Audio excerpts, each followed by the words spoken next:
All right, let's dive in today. We're tackling some really practical tips for getting better at speaking English, based on all the stuff you sent us. Sound good. It seems like, well, at least from what we've seen, you want to get past that hesitation, sound more natural, just feel more confident when you speak. Right. And one of the coolest things we found is, get this, speaking English is kind of like working out a muscle.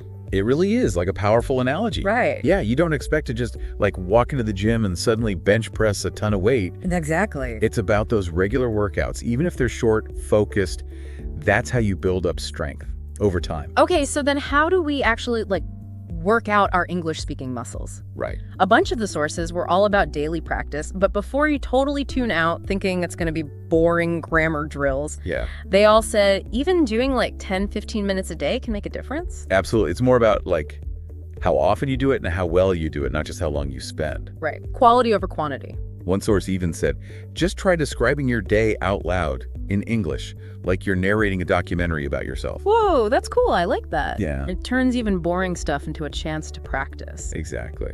Another tip that stood out to me was recording yourself speaking. Oh, yeah. For a few minutes and then listening back after a week. They say it's really motivating to hear yourself actually improving. Oh, for sure. Is that something you found? Absolutely, yeah. Yeah. It's one thing to think you're getting better, Mhm. but then you actually hear it, the changes in how you pronounce things, how smooth you sound. Right. It's a huge confidence boost. It's not just a feeling anymore. It's like proof. I love that. Yeah. Okay, so we're working those muscles daily, but there's also the mental side of fluency, right? Right, yeah. A lot of sources were big on thinking in English. Honestly, that sounds hard. Yeah. Do people really do that? It might seem tough, but think about it this way. If you're always translating from your native language in your head, it slows you down and makes your sentences sound weird, like running a race with a parachute. Haha. Yeah. But thinking directly in English, you skip that whole translation step. Sentences flow much better. That makes sense. One source said to mentally go through your whole day in English before you go to sleep. Oh, interesting. Not only does it get you thinking in English, but it also helps with vocab and sentences. But is that even possible, though? What if you're just starting and don't know that many words? It's probably easier than you think. You're not aiming for Shakespeare level here, just basic descriptions. Right. And this is where those vocabulary apps like Anki and Quizlet come in handy. Yeah, those are good. Instead of just memorizing lists, use them strategically. Right. Anki has this closed deletion thing. It helps you learn words within sentences. Oh, so you're not just learning random words, Yeah. you're learning how actually use them. Exactly. I see. So you could build up vocab for specific situations you encounter in your day and then use those words to practice thinking in English before bed. It's all starting to click. That's the idea. I like it. Yeah, it's all about weaving these techniques together to learn consistently. Makes sense. Speaking of learning, let's talk about listening. Okay, listening. So much easier than speaking, right? Right. But one source had this technique called shadowing, where you listen to a native speaker and try to copy them as closely as you can. Yeah. That sounds pretty interesting. I've never tried that.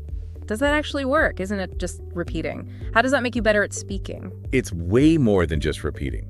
When you shadow, you're absorbing all these little things without even realizing it. How they pronounce things, the tone of their voice, the natural rhythm of the language. So it's like osmosis for English. I love that. Huh? Yeah, kind of. And the cool thing is you can use shows like Friends or The Office to practice. Oh, for sure. Who doesn't love those shows? Yeah. Learning while laughing. Exactly. And those are full of everyday conversations and slang, which is super helpful for sounding natural. I agree. Okay, so we've got daily practice, thinking in English, listening, and shadowing. That feels like a good foundation, right? Yeah, definitely. But we're missing something, aren't we? We are. One more big piece. Vocabulary. Vocabulary. Yeah. That seems obvious, right? More words equals better English. You'd think so, but a couple of sources actually said to be careful about just memorizing words. Really? They said the key is to use new words and sentences right away after you learn them. So it's not enough to just know the word. Right. It's the difference between knowing something and actually being able to use it. Think of it like taking that word from the dictionary and giving it a workout. It becomes part of your active vocabulary, not just something you recognize. That makes sense. So instead of cramming words into your head, you're making them part of your everyday English toolkit. Exactly. And I guess that's where those vocab building apps are handy again. Oh yeah, for sure. They help you keep track of the words you're learning and practice using them in different ways. Right.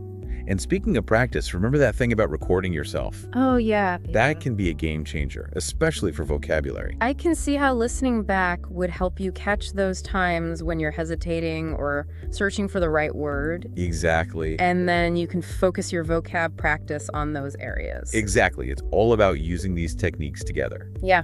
And that leads to a really important point. Getting comfortable with real conversations. Yeah, eventually you have to actually use all this stuff, right? Exactly. But the thought of speaking English with native speakers can be terrifying. I get it. Especially when you're not that confident yet. That's where those language exchange apps we talked about come in. Those are good. They give you a safe, supportive space to practice with other learners and native speakers from all over. It's like having a whole world of conversation partners. That's the idea. I love that. But what if you're not ready for, live conversations yet? Right. The sources mentioned starting with text chats and slowly moving towards voice calls. That's a smart way to ease into it. Yeah. You build confidence, you get more fluent at your own pace. And those text conversations are helpful too. You're still practicing written English, learning new words, getting comfortable expressing yourself. It's all good practice. Okay, so we've got a plan for practicing with native speakers, but there's something I always struggle with, sounding natural. I feel like I'm just putting words together, not really speaking fluently. I hear that a lot, and that's where mastering common phrases can really help. Common phrases, what do you mean? Well, think about the difference between saying, "How are you?" and saying, "What's up?" or "How's it going?" Okay, yeah. They all basically mean the same thing, but those last two sound way more informal, more natural. They do. Right. Yeah. It's like you're speaking the everyday language, not just textbook stuff. I see, yeah. So it's about using those phrases that native speakers use all the time. That's why watching TV shows and movies can be so helpful. Exactly. You pick up on how people actually talk. Yeah. And the more you use those phrases, the more natural and fluent you'll sound. But before we go too deep into phrases, I think we should talk about mistakes. Uh-oh. Embracing mistakes, actually. Mistakes. I think that's what most people are afraid of. Saying the wrong thing, messing up the grammar. Totally understandable. But here's the thing. Everyone makes mistakes. Even native speakers. True. It's part of learning anything, especially language. I know, but it's still hard to get over that fear. I get it. But what if we change how we think about mistakes? Okay. Instead of seeing them as failures, what if we see them as chances to learn? Okay, chances. Think about it. Every mistake you make, it's an opportunity to learn something new. It means you're pushing yourself and trying new things. Yes. And when you correct those mistakes, you're really understanding the language better. That's a good point. So instead of getting bummed out by mistakes, we should see them as stepping stones on the way to fluency. Exactly. Yeah. And the more you think that way, the less scary it'll be, and the more confidently you'll speak. I like that. Okay, so we've covered a lot in this first part. Daily practice, thinking in English, shadowing, vocabulary, using language exchange apps, mastering those common phrases, and not being afraid of mistakes. It's a lot. It is. And there's more to come. Oh boy. But let's take a break here so you can absorb everything. We'll be back with even more tips and strategies to help you on your fluency journey. Sounds good. See you soon. All right, see you then. All right, welcome back. We did a lot in that first part. Daily practice, thinking in English, shadowing, using those language exchange apps. I feel like we've got a solid base for fluency now. Yeah, definitely. It's not just about the basics though. Right. It's about getting even better, pushing yourself further, really owning your English. Okay, so how do we level up then? Good question. One source was really into mastering common phrases. They even compared formal expressions to more casual ones. Yeah, that's a subtle but powerful difference. Think about saying, "I am fatigued," versus just saying, "I'm beat." I'm beat, yeah. Right. Or "I am relaxing" compared to "I'm just chilling." Yeah, I like that. I'm just chilling. Those informal phrases make you sound so much more natural, like you're really comfortable. It's like you're actually speaking the language, not just reciting from a textbook. Exactly. But how do you even begin with that? There are tons of phrases out there. That's true. One of the best ways is to really pay attention to how native speakers use language. Okay. In movies, TV shows, even music. Don't just watch or listen passively. Mm-hmm. Try to notice those phrases that keep popping up and how they're used. So it's like training your ear to pick up on those natural ways of saying things. Exactly. And then I guess you start using them yourself in conversations. Exactly.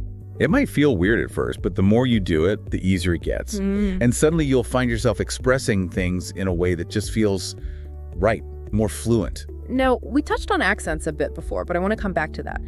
Lots of people learning English get hung up on trying to get rid of their accent completely. Yeah. What do you think about that? The sources were pretty clear on this. Having an accent isn't a bad thing at all. Oh, good. It's part of who you are, part of your experience with language. Right. The goal shouldn't be to erase it. It should be to make sure you're being understood. So it's more about making sure your pronunciation is clear, not necessarily sounding like you're from a specific place. Right, exactly. And remember that shadowing technique. Yeah, the copying thing. That can be really helpful for pronunciation. Yeah. Pick a speaker whose accent you like and practice imitating them. Their rhythm, their intonation, how they make the sounds. It's like a accent workout, haha. Yeah, kinda. Speaking of workouts, let's go back to that idea of English speaking being like a muscle. Okay, yeah. We talked about practicing every day, but one source said you need to do targeted training too. Focus on specific areas you want to improve. That makes sense. Yeah, it's like how you train physically. If you want stronger arms, you do certain exercises.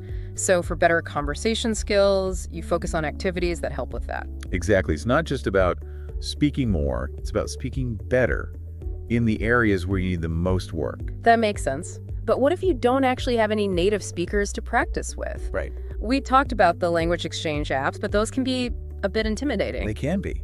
But here's the thing. There are so many ways to surround yourself with English, even if you're not physically around native speakers. Oh, like what? Give me some examples. Okay, so think about your hobbies, things you enjoy. Okay. Do you like watching movies? Oh, yeah. Switch the audio to English, maybe even use subtitles. That's a good idea. Are you into music? Pay attention to the lyrics of English songs. Try singing along, even if you don't get every word. That's sneaky. I like it. Sneaking in practice while doing fun stuff. It doesn't feel like work then. Right. And here's another one. Think about the situations where you wish you could use English more confidently. Ordering food, asking for directions, just chatting with a colleague. Okay, and then what? How do you practice those if you're not actually in that situation? Role-playing. Really? It might sound silly, but it really works. Yeah. Find a language partner, or even practice by yourself. Make up different scenarios and practice what you'd say. That's actually really smart. It's like a dress rehearsal for real-life conversations. Exactly. You can get those awkward moments out of the way and feel more confident when you're in the real situation. And the best part is you can tailor it to what you need to work on. It's not just learning English in general, it's learning the English that matters most to you. Right, exactly. Okay, so we're finding ways to immerse ourselves in English, focus on specific areas, practice for real situations. This is a pretty well-rounded approach. It is. But we can't forget one more important part: grammar. Ugh, grammar. I know some people hate it, but it's important for fluency, right? It is. It can be so boring and technical. I know. But the key is to focus on using grammar in real situations, not just memorizing rules. So instead of trying to figure out the difference between, say, present perfect and past simple just by themselves, pay attention to how native speakers use them when they're actually talking or writing. So it's about learning grammar by, like, osmosis through experience. Exactly. And don't be afraid to experiment. The more you try different grammar structures, even if you make mistakes, the more comfortable and confident you'll become. That makes sense. But even with practice and exposure, there's still that fear of messing up. It can really knock your confidence down. I hear you. But let's try reframing that. Imagine you're an athlete training for a marathon. You wouldn't expect to run 26 miles perfectly the first time, right? Definitely not. You'd trip, you'd fall, you'd get tired. Yeah, for sure. Making mistakes in English, it's like those stumbles and falls during training. It's part of the process, not a failure. I like that. And each mistake, like each stumble, it's a chance to learn, to adjust, to get stronger. So instead of freaking out about mistakes, we should see them as valuable feedback. Exactly. Okay, so in this second part, we've covered those common phrases, working on pronunciation, targeted practice, immersing ourselves in English, and even changing how we think about grammar and mistakes. It's been a lot. It has.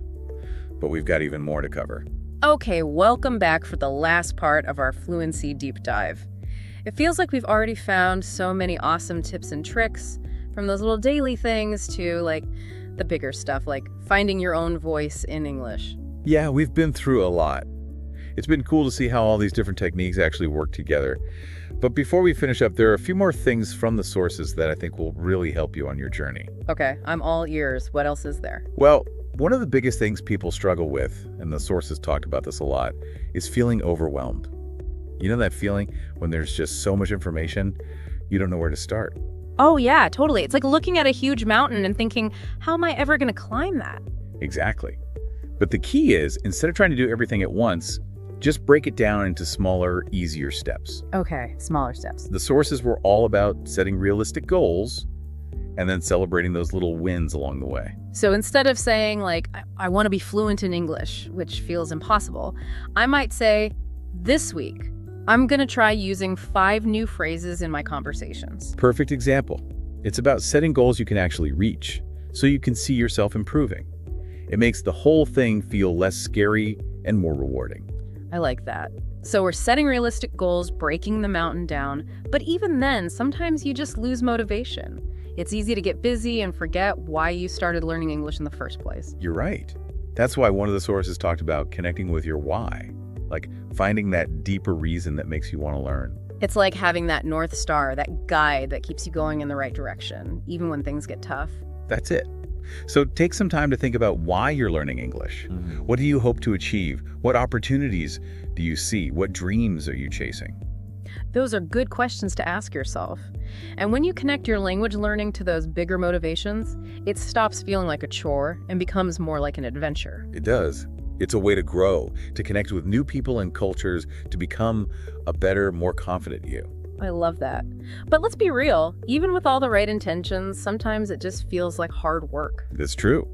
And that's why one of the sources was all about making it fun. Find those activities that make you excited to practice, even when you're busy. Okay, so how do we make it fun? We talked about TV shows and movies, but what else? How can we make it feel more like a hobby and less like a chore? There were so many ideas in the sources. One was to join a language exchange group or an online community. Oh, like with other people learning English. Exactly. You can connect with people on the same journey, share tips, maybe even make new friends. That's a good idea. And it gives you a support system, people to keep you accountable, which can be really helpful for staying motivated.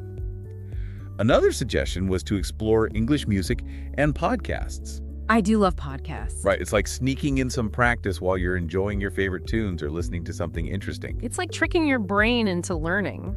Kind of, yeah. You're not just learning words and grammar this way. You're picking up on pronunciation, intonation, even cultural stuff. It's a full English workout, but in a fun way. Exactly. And speaking of workouts, one source even said to try adding physical activity to your language learning. Wait, really? How does that work? It sounds weird, but there's actually some research that says combining physical activity with mental stuff can help you learn and remember better. So like listening to English podcasts while jogging, or studying vocab while lifting weights. Those are good examples. But it doesn't have to be that structured. Even taking a walk while listening to music, or having a conversation with a language partner while walking in the park, those can make a difference. It's all about finding those creative ways to fit it into your life, make it feel natural and enjoyable. Exactly. And remember, learning a language is a journey, not a race. Some days you'll feel like you're making tons of progress, other days you'll feel stuck. Oh, for sure. And it's so easy to get discouraged on those tough days, especially when you start comparing yourself to others. You're right. Comparison can really steal your joy. One of the most important things the sources said was to be kind to yourself. Celebrate every little win, and remember that everyone learns differently. That's such a good reminder. It's about focusing on your own journey and being proud of how far you've come. And remember, the whole point of learning English, or any language, is to connect with people, to communicate, to share your thoughts and experiences with the world. That's a beautiful way to put it. It's not about being perfect. It's about the journey and finding joy and learning and connecting with others. Exactly. And with that, I think it's time to wrap up this deep dive.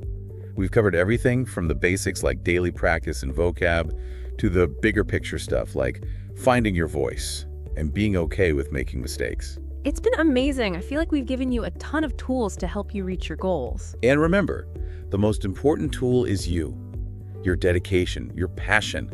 Keep practicing, keep exploring, keep pushing yourself, and you'll be amazed at what you can achieve. So to close things out, I want to leave you with one final thought from the sources, and it's a question for you to think about.